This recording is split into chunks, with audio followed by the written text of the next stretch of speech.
And welcome back, fans and friends, for this upcoming video. If you can't guess the car, then I don't know what to tell you. So as you can see, I have a preference for this car. It is, and I just noticed similarities. Anyway, it is this thing here. And so why am I bringing this up is because the 6.5 liter, I really did like this version of the car. You can see the cat throwing a hissy fit in the background. There's the Mercury Cougar 6.5 liter engine, which certain people will know as the 390 from Ford. Shared with the Ford Mustang, clearly, because Mercury is a Ford product. But the reason for that is the ugly color of the car. No, it's this one here. One of the best vehicles I've covered. Its major defect was this crack in the grille.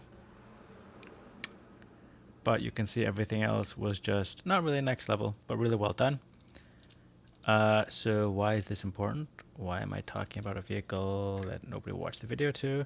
But because this one came out and I cannot resist them. So it is pretty much, we're going to see if it is or if it is not exactly the same vehicle.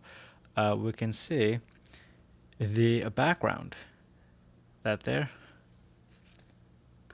is just reused. The rest of the box obviously is new.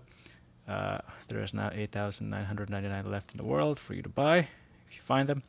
And then the wheels again don't look anything special. I do like the Mercury Cougar written on the side. So as I am opening it, I will go over all the versions in the background. So I just want to say the one on the top right, the blue one, is the Mercury Cougar Eliminator. That is from the GL Muscle Series 24. It is not the same. It is not the tiny version of the Mustang. It is the Torino.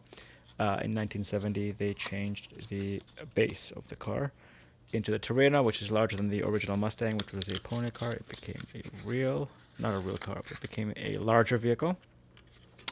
One in front of it is also the Eliminator, 428 Super Cobra Jet from Barrett-Jackson Series 10, I believe. And so the difference between the two primarily is the engine. Should I go over it? Watch the video and do it yourself. But there it is. You can see. The green light hoods open very well, but for some unknown reason they don't paint the right side of their strut. And unfortunately, my favorite one actually, even with this 390, is this one here, XR7G GT4E, sorry GT427E. Rare version of the car. Greenlight did a passable job of it. XR7J and Cougar on the back there. Everything else was done really well. You can even see the reflection from the red tint in the lights. Really well done. Definitely on my desk. 427 engine, so that makes it unique to all the others. And then in front of it we have the Ultra Hots, which does nothing but look similar to the other cars. It has the wheel extensions here. 68 for the year of manufacture, and this is a re-release 20. They put here Mercury Cougar, and we covered the Dodge Charger from the last video. They did not label the car whatsoever. So, and the other reason why this one was one of my more appreciated versions of the car is it literally has everything here. XR7 GTE. The only thing not on this is the engine. The displacement, the 427. So this is a rare opportunity where Greenlight's like, let's just do everything properly for once. And here it is in my collection on my desk to remind me that some things can be done well, even if the company doesn't want to do it. And then this is the M2 Basic. So what I mean by that, it's the M2 Machines series of car. It basically is just this. Hood doesn't open, no doors, nothing. It comes with the base.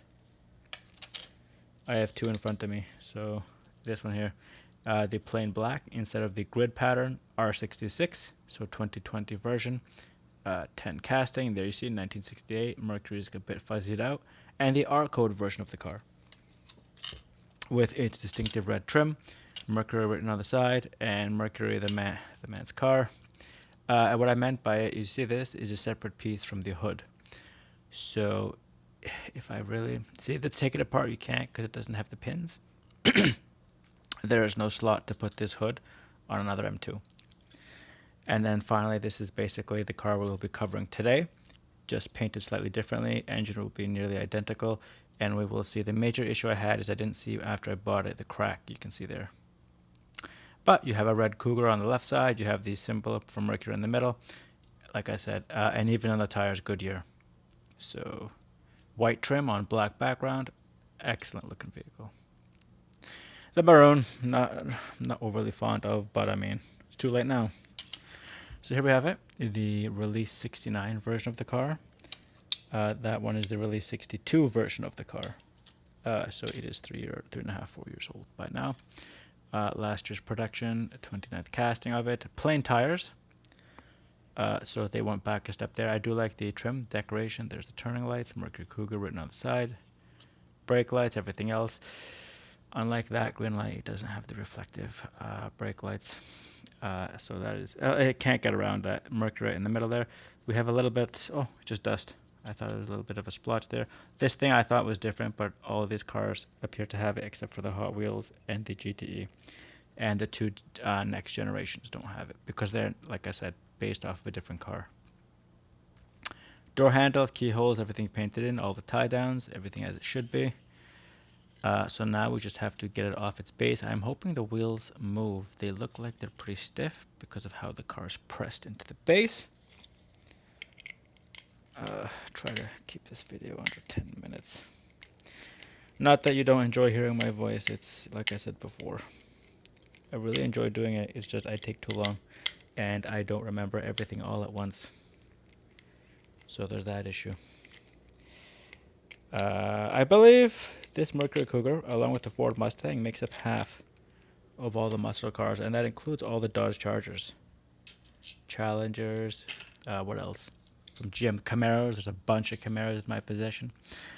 So, wheels, we'll do the roll test right away. Yeah, that one went finally, but look how easily that one rolls. Like, I just touch it, and it goes. This one. So, it's probably something with the wheels. I guess we can cover the base of it first. Those two holes there are for mounting into the base. These deluxe ones, I already brought it up 100 times. You take that screw out, there's a pivot there. The whole thing will pop off. You can switch engines, switch bases, switch seats. I just moved this little mirror. Sorry, not mirror. Just like that, and it's back in place. Because it's just a pin holding it in. I don't want to break it, so I will not be touching it again. Hopefully, we'll see. I'm bad at this stuff. So, nice and you know what? The windshield has sort of like a gray glazed look to it, but we can clearly see through it. No problems there. No side windows. The border, this one, that one has a border as well on the side views. I already brought everything else up aesthetically. I like the, like I said, I like the paint job. There's the wipers. There's the defroster. Tie down. I do like the accent for the front two stripes there. And I already brought it up. The underside is exactly the same. So nothing new there. It's pretty much identically the same car. 2023 cast lines. We all know it's made. And once again, it's 12023. So it's not the same base number as on the box for whatever reason. And this one just says 1968 Cougar. It does not say Mercury or anything else. No 390 trim level, nothing else. So it is a front engine. There's transfer case, rear-wheel drive car. See how still very easy. That Dodge Charger, no sorry, that GTO was fighting me. Look how easy that was. See, it is possible to do a good job the first job. There we have it. Nice detail on the inside. I just looked at this for the first time. The panels on the door.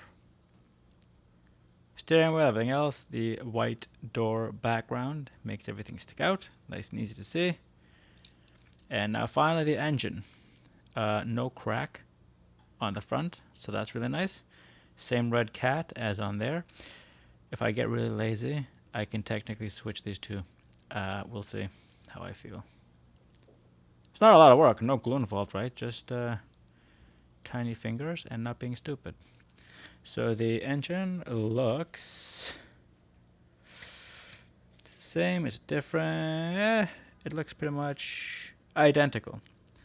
So fans and friends, if you are looking for a newer version of this maroon car and you happen to like the paint job, Mercury Cougar almost identical. This channel doesn't have enough of them, so I'll continue to buy them if I continue to like them. So there we have it. Mercury Cougar 1968 390 engine. 6.5 liters. This is Thomas from Toronto. And thanks for watching.